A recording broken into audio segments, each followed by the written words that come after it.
Well, I've never been big about individual awards, with my players or with the coaches, and so I look at it as more of a program award, and I feel like I'm part of a team. Players, alumni, administration, athletic directors, trainers, everybody.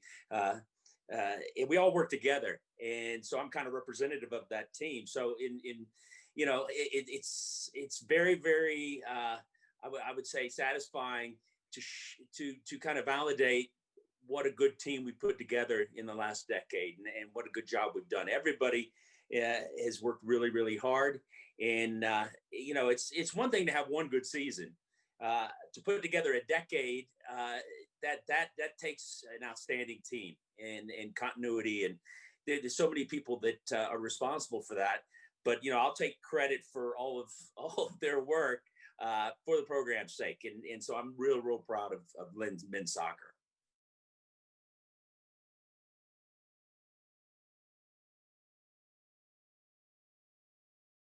They're both incredible kids and incredible people. Jason came first, and I credit Jason with if we had one player that symbolized the ascension of the program over the last decade and changing our mindset and our culture, would be Jay Sanga. He epitomized what Lynn soccer is all about. And he I can't say enough good things about him. He's just an outstanding athlete, outstanding leader, outstanding person, and like I say, he really set the tone for the decade. Chris Hellman is probably one of the most talented players that I've ever worked with, and Chris came to us, and unfortunately in 2013 he when he came in through academic eligibility, he had to sit out the first half of the season. And I feel like if Chris would have been available for those, we've missed out by one game getting in the NCAA's. And if we would have gotten in, I think we would have had a good chance to get a good run in. So I feel badly for Chris on that. But yeah, Chris was just a very, very talented player. And, it was just a joy to coach them both.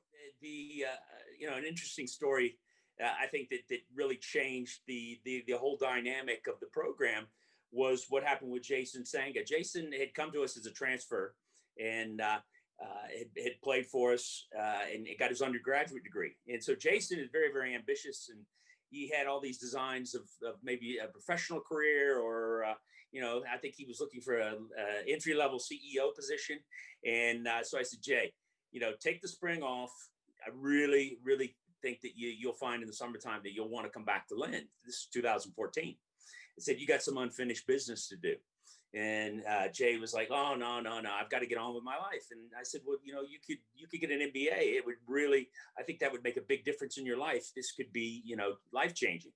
And so I met him in London, and we talked about it, and he said he'd let me know. Well, Jay eventually decided that he missed Boca Raton so much that he ended up coming back. And, the rest is history. We won the national championship. Jay, was first team All-American, and he and Chris led us to that championship. And, Jay eventually ended up getting a job at Lynn University, and it was sponsored with his visa, and, is currently on working as a part of our staff now. So I think it had a big impact on his life, and he's certainly impacted the men's soccer program here at Lynn, and certainly my life.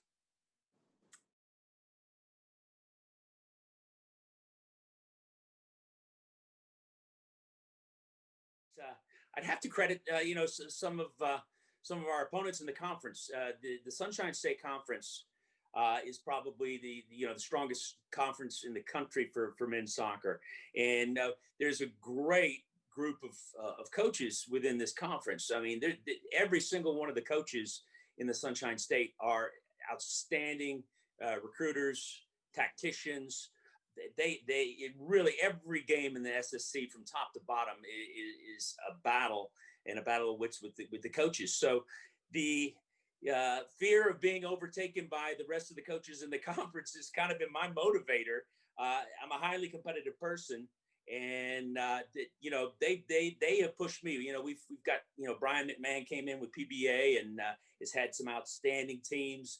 We just had some great battles with everybody. I mean, our guys ask me, which one of the teams in the conference is our big rival, and I'll say yes because everybody is. I know that our opponents are circling Lynn on the schedule at the beginning of the year, and that's an extreme motivator. You cannot sit or rest on your laurels. And I saw that we had a very poor season in 2010. And I just vowed that that wasn't going to happen again, and that we were going to do everything we could to maintain Lynn as one of the top powers in the country. And the other coaches have done a good job of pushing me.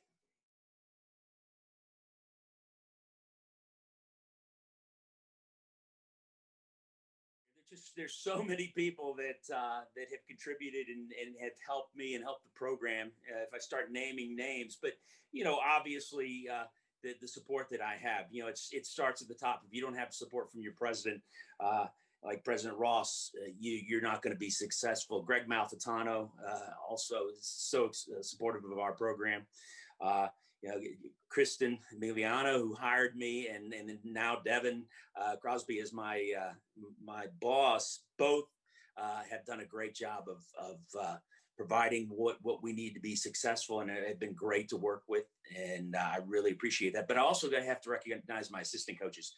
I've had two outstanding assistant coaches during that time. Currently, Anthony Desperito, who was played on our 2012 team and was MVP of the Final Four, has been my assistant coach. So he's helped on the field and off. He exemplifies spirit, service, strength. And he's done a great job. And Anthony Schimmel before him, Anthony really helped turn our program around with his leadership when I hired him. So I really appreciate it. I feel like this award is just as much theirs as it is mine.